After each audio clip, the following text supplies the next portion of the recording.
Nós chegamos então à parte 2, que se chama Geomantic Divination, o capítulo 4, Casting a Geomantic Reading. A adivinhação através da geomancia, né? E produzindo uma leitura geomântica. E aqui ele vem falando sobre a não necessidade de coisas complexas para produzir um mapa geomântico, né? Você não, nem que seja um mapa, mesmo que seja só uma figura, né? Por exemplo, que obviamente você tem demanda uma tranquilidade, etc, porque você tem que pensar na pergunta e tudo mais, mas você não precisa de nada complexo.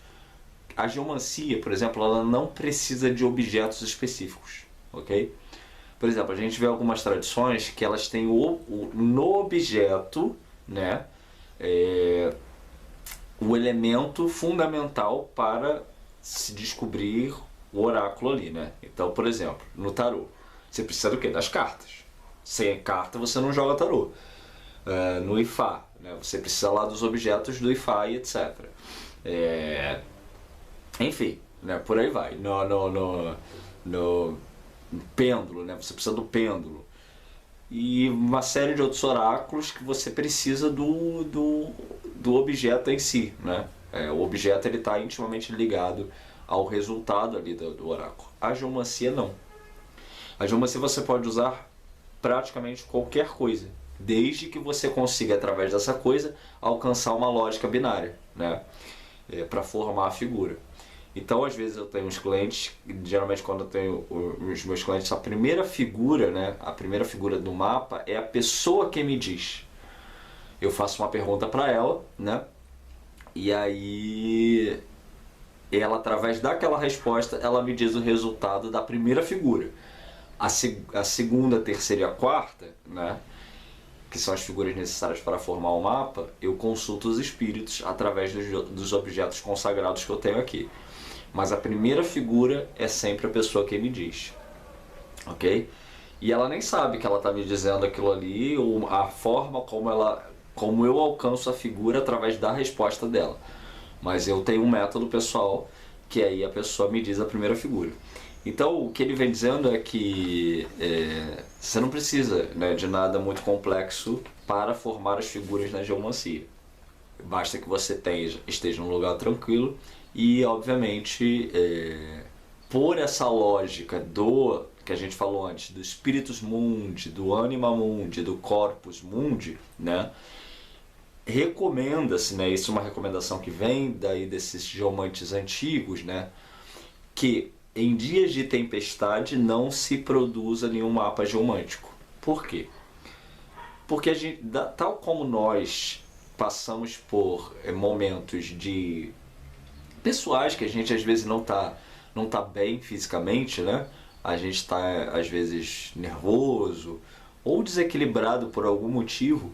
Da mesma forma, o mundo passa por esses processos, né? Porque lembrando que tal como nós temos espírito, alma e corpo, o mundo também possui espírito, alma e corpo. E os momentos de tempestade, né, segundo a lógica geomântica, são momentos em que o mundo, né, está passando por algum mal-estar, ok? Então é como se, às vezes você não está com aquela dorzinha no joelho, né, você está com aquela dor chata no pé, no ombro, uma dorzinha de cabeça. Então, se você pensar que o mundo, né, vai estar tendo uma tempestade no local, mas não vai estar tendo em outra, né? Então você consegue entender mais ou menos essa lógica, né? Que é o que? É como se você tivesse localizado no momento da tempestade, né? No momento em que no ponto em que o mundo tem aquela dorzinha, né? E aí você estaria se misturando aquela vibração ali da dorzinha do mundo naquele ponto do corpo do mundo. Estou falando de uma forma que meio, né, lúdica, assim, para tentar corresponder a isso, né? Esse conceito. Mas basicamente é isso. Você está caindo um dilúvio, né, onde você mora, com raio, tempestade, sabe aquele clima estranho? Então não joga, não produz um mapa nesse momento, né? Em seguida ele vai falando sobre as questões, né, as perguntas que podem ser feitas para né? Uma consulta geomântica. E essas perguntas elas têm que ser muito claras. Então, assim, na geomancia, a geomancia ela produz um mapa, correto? Deixa eu pegar aqui um exemplo para mostrar para vocês. Isso aqui é um mapa geomântico. Tá vendo?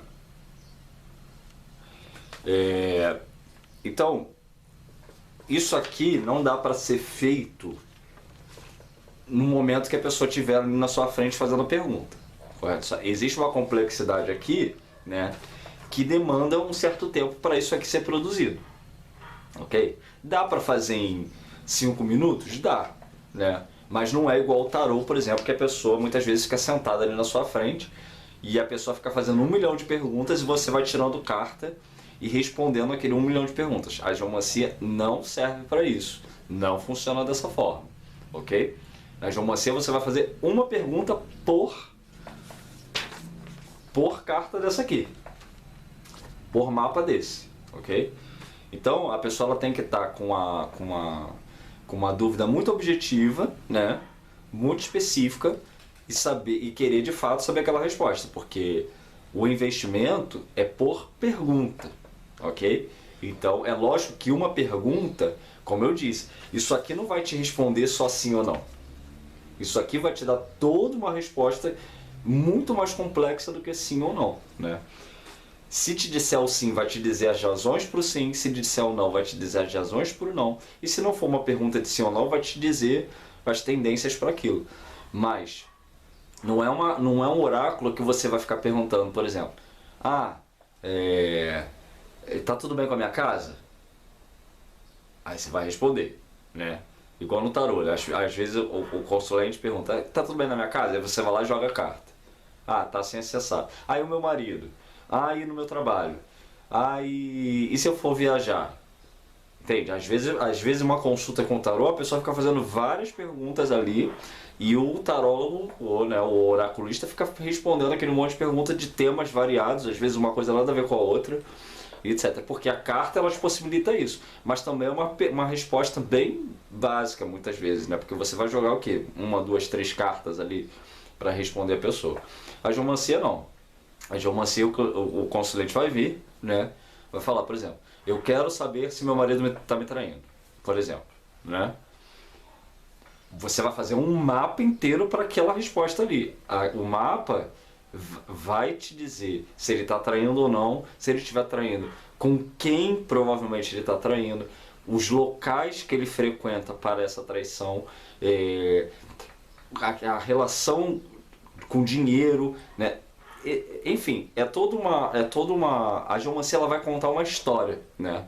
Ela vai te contextualizar para essa resposta. Por isso que esse é um mapa. Quem entende de astrologia vai entender que aqui a gente está falando das 12 casas astrológicas, né? E isso tem a ver com aquilo que eu falei antes, que é o quê? Como essa correlação com os signos, com os planetas, com os 4 elementos, etc. Então a gente consegue ter uma amplitude de tradução do que esses símbolos querem dizer muito grande, né? Porque é a junção da astrologia com a geomancia, né? Então a coisa tem essa dinâmica, né? Por isso que o geomante ele sempre vai te perguntar antes, né? As pessoas às vezes quando vêm se consultar comigo, né, às vezes elas não entendem, elas acham que a consulta ela é feita, ela vai chegar, vai me perguntar e eu vou ali na hora fazer a consulta. Não é assim. Se você quiser se consultar comigo, você vai primeiro me dizer qual é a sua pergunta, né? E aí eu vou te fazer essa pergunta que eu falei inicial, para eu descobrir qual é a primeira figura. Depois eu vou consultar os espíritos para fazer o mapa e aí sim a gente vai conversar. E aí sim eu vou, depois de ter produzido isso aqui, te dar os detalhes para a sua resposta, né? E se você tiver uma outra dúvida sobre outra questão, vai ser um outro mapa, né? Com outras figuras, com uma outra resposta, etc. Cada mapa fala de uma pergunta específica, né? A gente vai falar de mais detalhes de como isso é feito na prática, né? Mas basicamente é isso. Então a sua pergunta, né? Se o geomante, né, te perguntar qual é a sua dúvida, né, para sua consulta antes, né, da consulta em si, né, antes de estar ali conversando contigo no telefone ou ao vivo, é porque ele precisa saber antecipadamente. qual é, a pergunta, porque ele precisa posicionar essa pergunta no mapa aqui, entende? Então é diferente do tarô, como eu disse, né, que a coisa ali é dinâmica, né? É dinâmica, porém, né, tem esse fator, que muitas vezes você vai fazer 50 perguntas para o tarólogo e ele vai te responder cada pergunta com uma cartinha, né? O que acaba sendo muito genérico. Na geomancia não, o mapa sendo feito de forma inteira para sua pergunta vai te dar uma resposta sobre vários aspectos de que forma aquilo ali interfere de várias formas na sua vida, ok? Em seguida ele vem falando sobre questões de ética, né, nessa questão da pergunta, e aí que hoje, né, a gente vive num tempo onde certos conceitos foram estabelecidos para o uso dessa questão do oráculo. Então, como eu disse, né, a geomancia você pode fazer qualquer pergunta? Pode. Você pode, por exemplo, perguntar como vai ser sua semana. Eu vou fazer um mapa para a sua semana. Como vai ser o teu mês? Eu vou fazer um mapa para o seu mês. Como vai ser o seu ano? Vou fazer um mapa para o seu ano. Como vai ser, você vai sair com o fulano ou com a fulana hoje à noite? Quais são as tendências para esse encontro? A gente vai fazer um mapa para esse encontro, né? Dá para fazer praticamente qualquer coisa. Mas o Greer, ele vem destacando aqui a necessidade da ética, né, tal como ela é pensada nos dias de hoje. Então, por exemplo, na Idade Média, ali na Renascença, muitos geomantes faziam mapas da morte da pessoa, né? Então a pessoa chegava lá e perguntava quando e como eu vou morrer, né? E esses caras produziam os mapas, né, consultavam os espíritos para predizer a morte das pessoas, né? Tem até um geomante muito famoso que ele se destacou muito nessa época porque ele ficava só fazendo isso. Ele se tornou um geomante especializado em predizer a morte dos outros. E ele previu também a morte dele, né, própria, etc. Então, mas assim, isso não é algo indicado, né? Porque a pessoa pode entrar numa paranoia muito grande em relação àquilo, e é isso que o Greer vem destacando aqui, né? Da responsabilidade sobre isso, né? Porque, né, não é a função do oraculista, e eu concordo com ele nesse sentido, né, de trazer problemas para a vida da pessoa, mas através do oráculo indicar soluções, né? Então, para que alguém quer saber o dia que vai morrer, né? Isso vai acrescentar o que na vida da pessoa? Se falar vai morrer daqui a uma semana, né? O que ela vai fazer, né? Provavelmente vai até morrer antes, porque, né, vai começar a agir igual uma louca e tudo mais. Então não é ideal isso, né? Mas é lógico que tem perguntas que são pertinentes. Teve um caso recente, né, de uma cliente que se consultou comigo, que ela foi consultar um outro oraculista, né, com um outro oráculo, né, não foi com a geomancia, e esse indivíduo falou para ela uma determinada coisa. Ela não quis dizer para mim o que era essa coisa. E ela falou só que precisava saber dessa resposta até o final do ano, né? Porque disseram que isso aconteceria até o final do ano e tinha relação com o marido dela. Então, isso também é possível, né? De deixar a dúvida, a pergunta ali em oculto, mas ela precisou me dar determinadas informações, que era, era sobre o marido, né? E ela me deu uma data, né? Que era até o final do ano. Então ela disse, olha, eu quero saber. Fui nesse local, me disseram uma coisa sobre o meu marido, e que isso aconteceria até o final do ano, né? E aí eu preciso saber se isso vai acontecer de fato ou não. E aí, conforme eu fui jogar ali, né, consultei os espíritos, etc., eles indicaram que tinha a ver com morte, né? Então disseram para ela, através da análise do mapa ali, né, eu pude concluir que disseram para ela que o marido dela ia morrer, né, até o final do ano. Porém, os espíritos estavam dizendo que aquilo ali não ia acontecer. Na geomancia, né, através do mapa, quando eu obtive o resultado, eles disseram que aquilo ali não ia acontecer dentro daquele ano ainda, não ia acontecer, e que ia acontecer só, ia começar a acontecer sob determinadas circunstâncias, né? Então, assim, percebe? Isso é um pouco diferente de dizer, olha, vai ser assim, assim, assado. Não, eles disseram o seguinte, que o gatilho, né, e eu também tive esse tato, né, para ponderar essa resposta, né, o princípio desse processo de morte dele se daria, né, quando acontecesse tal coisa com ele. Coisa que ainda não tinha acontecido, não estava acontecendo. Então eu falei para ela, só quando isso começar a acontecer, que então você pode considerar que ele de fato está se encaminhando para a passagem, né? Até então a coisa permanece assim. E de fato, né, passou o ano e ele está aí muito bem, etc. Né? Até melhorou.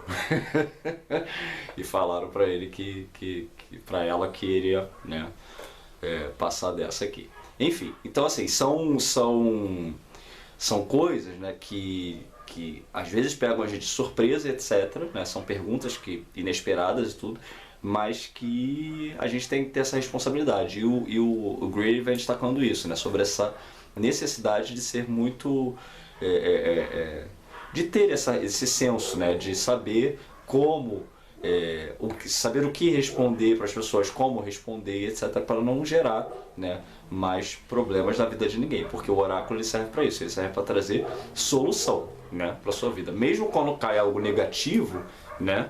Esse algo negativo está sendo apresentado ali como uma amostra de que provavelmente algo pode ser feito, né? A geomancia ela não é fatalista, né? Ela não vai te dizer isso aqui vai acontecer e acabou. Não, são as tendências para caso a vida continue seguindo aquele rumo ali, entende? Então se você continuar seguindo aquele caminho ali, a tendência é essa, né? Se você seguir um outro caminho, né, as coisas mudam e por aí vai. Aí aqui ele vem falando sobre, a gente começa a falar então sobre como a coisa é feita, né? Então a gente já falou que você não precisa de nenhum objeto especial, né? Você pode usar praticamente qualquer coisa, búzios, moedas, feijões, sei lá, uma caneta, um papel, perguntar uma coisa para a pessoa, enfim. Pode ser, ou juntar isso tudo para formar cada parte da figura, etc. Os árabes, os indianos usam um objeto, assim, eu vou botar aí na tela, tipo uns dados, né, que eles esfregam aquilo na mão e jogam assim e cai ali a figura. Enfim, né, eu tenho o meu objeto próprio que eu criei aqui. Então cada um tem o seu método, né? O importante é ser um objeto que configure, né, essa formação binária da figura, que é 4 linhas, né, que possa formar 1 ou 2 pontos em cada linha. E aí ele vem falando do método clássico, né, que era o método da areia, né, o método mais conhecido aí, porque os árabes, o que eles faziam? Eles faziam a pergunta muitas vezes e mantinham a mente, tranquilizavam a mente, né, e começavam a marcar pontinhos na areia, né, ou traços, que seja. E aí depois, a partir daquilo ali, eles faziam essa contagem dos pontos e formavam a figura. Na Golden Dawn, né, e a gente falou aqui da Golden Dawn antes, eles tentaram trazer esse método aí, então criavam uma caixa, né, uma caixa de areia e tudo, e aí marcavam os pontinhos ali na areia e tudo mais, né. Então assim, você pode fazer dessa forma, né? Ou pode, como eu disse, fazer de uma forma mais moderna. Isso não interfere no resultado. É o método que mais você se adequar, que for mais prático para você, mais interessante, etc. A geomancia não demanda nenhum tipo de objeto específico, né? E por não demandar nenhum tipo de objeto específico, também não vai ter rituais de consagração disso ou daquilo, do objeto, etc. Mas, né, então a gente viu que a primeira forma é a questão da tranquilidade da mente, né, você tranquiliza a mente e faz a pergunta e ali usa o método que você achar interessante. Mas também tem um método teúrgico, né, e aí a gente começa a falar da questão da astrologia e dessa conexão da astrologia com a magia. E aí esse método teúrgico, o que ele vai pressupor? Que por essas figuras terem conexões com os planetas, lembra que eu falei isso antes? E esses planetas terem espíritos específicos, né, que são relacionados a eles, quando você vai fazer a pergunta, dentro desse método teúrgico, lembrando que esse método não é obrigatório, ele é uma forma de ser feito. tá? Você vai pegar a natureza dessa pergunta, vai correlacionar a um dos 7 planetas e vai lá ver qual é o espírito e a inteligência que está relacionado àquele planeta. Aí a coisa fica um pouco mais complexa, entendeu? Então, por exemplo, estou apaixonado pela fulana ou pelo fulano. Quero saber blá blá blá blá. Então, pausa, né? A gente está falando de uma pergunta relacionada ao quê? Paixão, amor, né? Amor e todas essas nuances do amor, né? Qual o planeta que rege esses sentimentos? Vênus. Então você vai ver qual é o espírito e a inteligência de Vênus.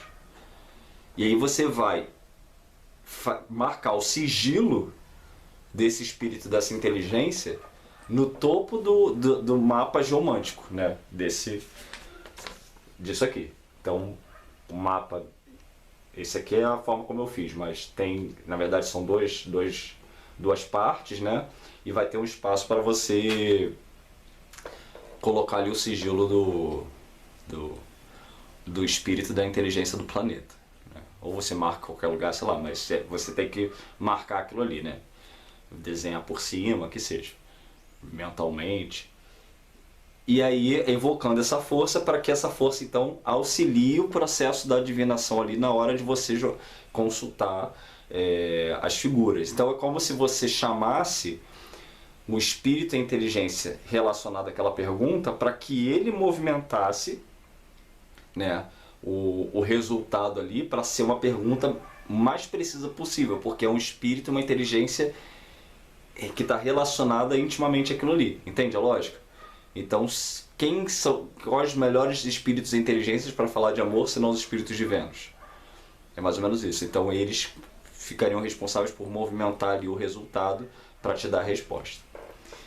Eu, quando comecei a estudar geomancia, há muitos anos atrás, eu comecei por esse método, e aí eu tive problemas com isso, porque eu nem lembro qual mapa que eu fui jogar,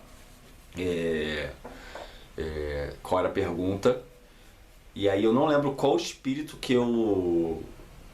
barra inteligência que eu evoquei ali na hora.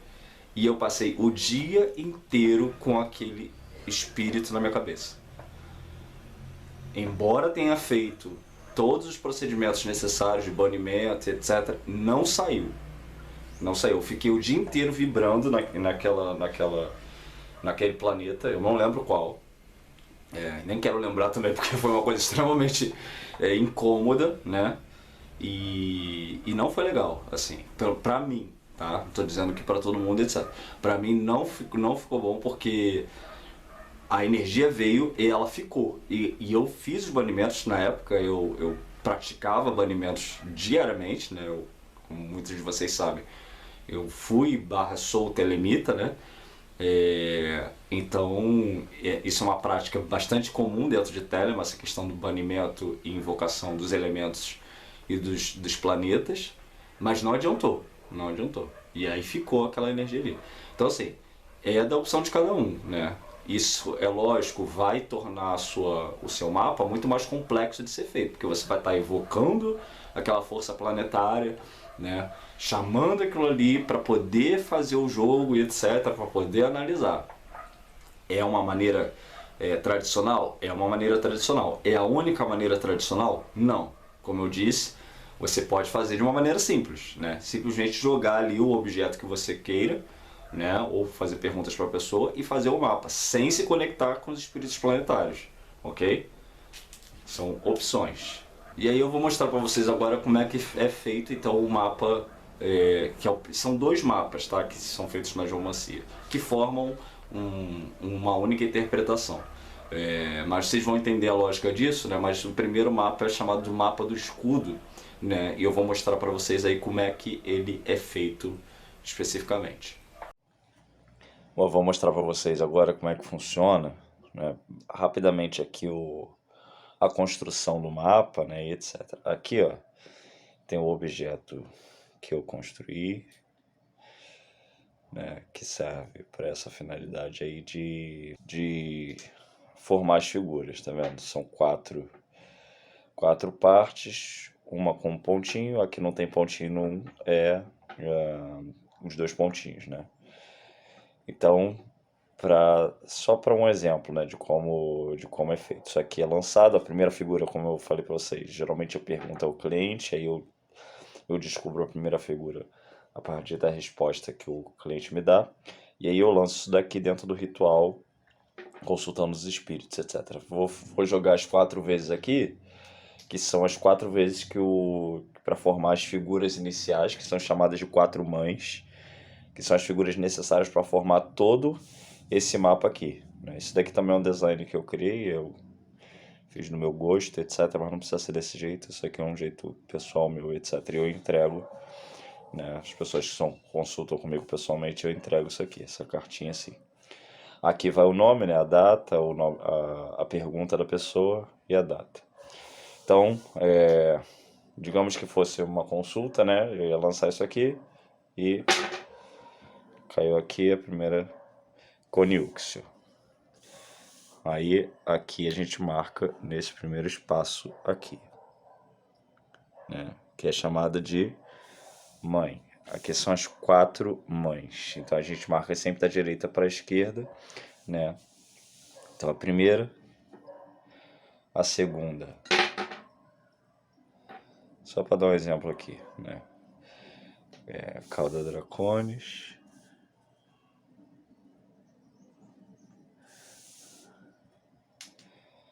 A terceira, Caput Draconis.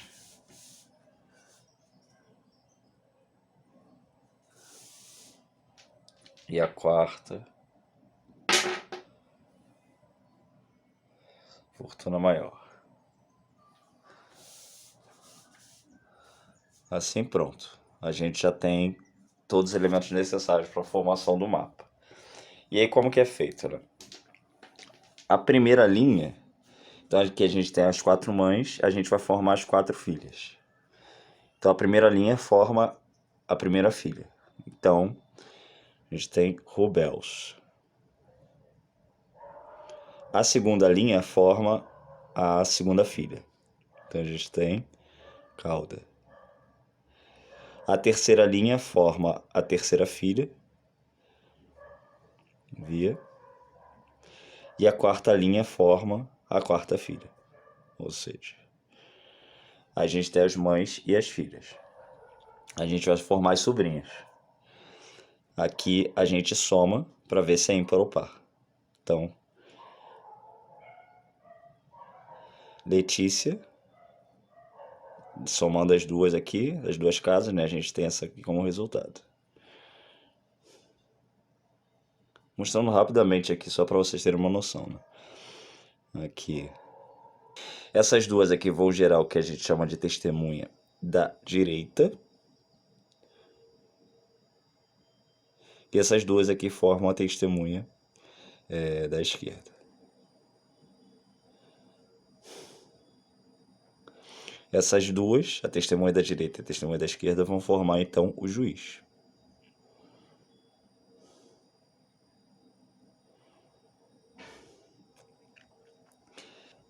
Aqui você pode usar tanto para escrever o sigilo do espírito planetário, né? Ou para fazer o resultado, né? Que é o significador do significador, né? Que é o resultado do resultado. Caso você não tenha ficado claro através daqui do julgamento, que toda essa área aqui é a área do julgamento, né? O resultado, você pode juntar o juiz com a primeira figura para ser o resultado do resultado. E você faz o mesmo processo, soma os pontos e vê o resultado. Então, essa primeira carta aqui é chamada de carta do escudo. Através dessa composição aqui, o que nos interessa nessa primeira carta? Só essa área aqui, inicialmente, que é a área chamada do julgamento, ou seja, tem o testemunha da direita, a testemunha da esquerda e o juiz. O juiz é o resultado geral do jogo. Se for uma figura positiva, é uma tendência positiva. Se for uma figura negativa, é uma tendência negativa. Mas tudo isso aqui importa, né? Testemunha da direita, testemunha da esquerda e o juiz, nesse primeiro aspecto. Então isso aqui é como se fosse o resultado de um placar. Eu gosto de dar o exemplo de que isso aqui é como se fosse num jogo de futebol, isso aqui é o placar. Quanto foi? Ah, foi 3-0, foi 1-0, foi 0-0, foi 2-2. Isso aqui é como se fosse o placar, né? Os detalhes do jogo a gente vai ver onde? Aqui, no mapa astrológico. Então a gente já tem o placar, né? Como se fosse num jogo de futebol, a gente tem o placar. Ah, quem ganhou, quem perdeu. Ok, né? Então a gente sabe aqui quais são as tendências para esse resultado dessa pergunta, se são positivos, negativos, etc. Porém, né, os detalhes daquilo que vai acontecer ou que aconteceu, né, dependendo da pergunta, se for uma pergunta do passado vai falar do que aconteceu, se for uma pergunta do futuro vai falar das tendências para o que pode acontecer, a gente vai ver aqui. E como a gente chega nisso aqui? Todas essas figuras aqui, tirando o julgamento aqui, ou seja, todas essas 12 figuras, tá vendo? Essas 12 casinhas, elas são transpostas para cá. Exatamente da forma como tá ali. Então, a primeira casinha vai vir para a primeira casa aqui. A segunda figura da segunda casa vem para cá, a terceira para cá e assim sucessivamente até completar 12. E aí, ó, eu já comecei a fazer aqui. Aí você vai transpassando as figuras para cá, né? Um copia e cola, né? Porque a gente quer saber dos detalhes desse resultado. E é só seguir a ordem ali, posicionando cada figura em cada casa. Algumas outras correntes geomânticas podem ter outros métodos para se chegar a esse resultado aqui, outras tradições, etc. Mas isso aqui é o método tradicional. Crowley, o pessoal da Golden Dawn ali, eles tinham uns outros jeitos lá, mais complexos, meio esquisitos até de fazer isso. Mas esse daqui é o jeito tradicional de, de posicionar essas figuras na carta.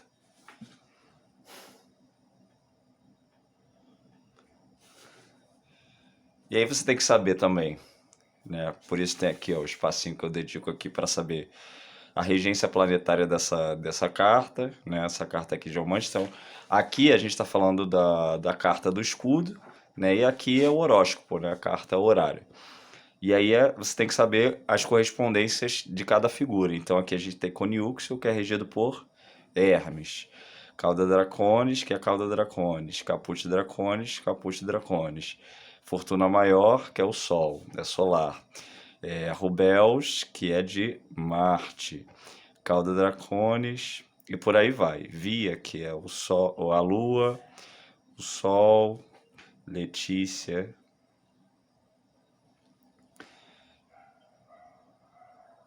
Júpiter,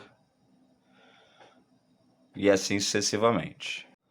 E uma vez que você tenha completado todas as correspondências planetárias, você ainda vai ter que saber as correspondências zodiacais. Então, cada figura dessa é correspondida a um signo, né? E aí você tem que saber as correspondências dos signos, etc. E aqui também tem a parte do espírito, a parte da fortuna, que vão indicar fontes do problema e indicação de solução. A soma aqui vem falar sobre tempo, então coisas que somam menos de 96 vão acontecer mais rápido do que se espera.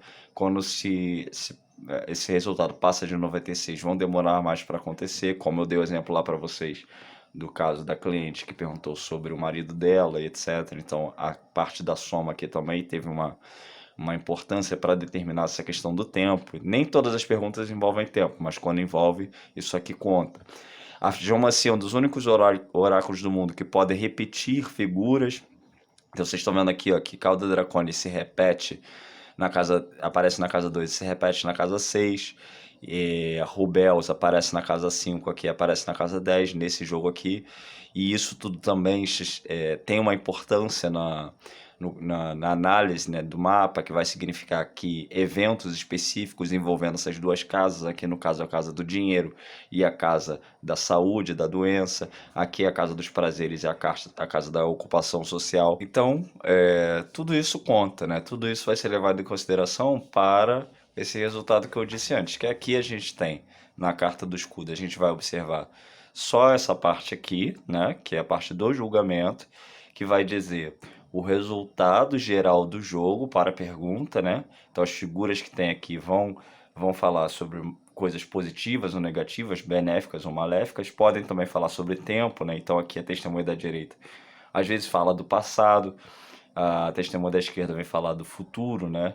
E o juiz pode falar do tempo presente ou das tendências do presente para o futuro, né? Então, vai depender do contexto, por isso que precisa saber da pergunta antes de fazer o jogo. Na geomancia, tem que saber a pergunta antes de fazer o jogo. E aí, aí nessa outra parte, então aqui a gente observa isso aqui, né? Quando a gente vai passar para o horóscopo, né? Que é para saber os detalhes, né, do que vai acontecer ou do que aconteceu, a gente vai usar isso aqui, né? Que é essa parte aqui de cima, vai pegar essas 12 figuras dessas 12 casas e vai transferir para cá, né? Então aqui é sempre a pessoa que está fazendo a pergunta, né? A casa número 1. E numa dessas 12 casas, uma ou mais dessas 12 casas vai representar a pergunta dele, né, da pessoa. Então, se a pessoa, por exemplo, quer saber sobre marido ou esposa, então é uma pergunta relacionada à casa 7. Sobre amantes, é a casa 5. Sobre espiritualidade, é a casa 9. Sobre trabalho, pode ser a casa 7 ou a casa 10 ou as duas. Sobre dinheiro, casa 2 e por aí vai. Então tem que saber esses detalhes porque isso é marcado aqui, né? Então o geomante ele vai identificar qual é a natureza da pergunta, né, do consulente, para poder analisar com mais atenção os movimentos que as figuras fazem aqui no mapa, com destaque para a casa que esteja relacionada à natureza da pergunta dele. Então, se for de dinheiro, a gente, por exemplo, digamos que isso aqui fosse um mapa sobre dinheiro, né, para saber sobre dinheiro. A gente sabe aqui, ó, que a gente teria que marcar aqui a casa 2, né, como sendo uma casa importante. E a casa 2, a figura da casa 2 está passando para onde? Para a casa 6. Então há uma relação, né, de questões de dinheiro com questões de saúde, de doença, etc.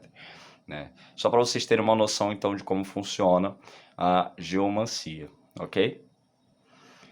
Muito obrigado pela sua atenção até aqui e a gente se vê então na terceira parte desse vídeo, onde a gente vai falar sobre magia e meditação usando essas figuras e os espíritos planetários da geomancia.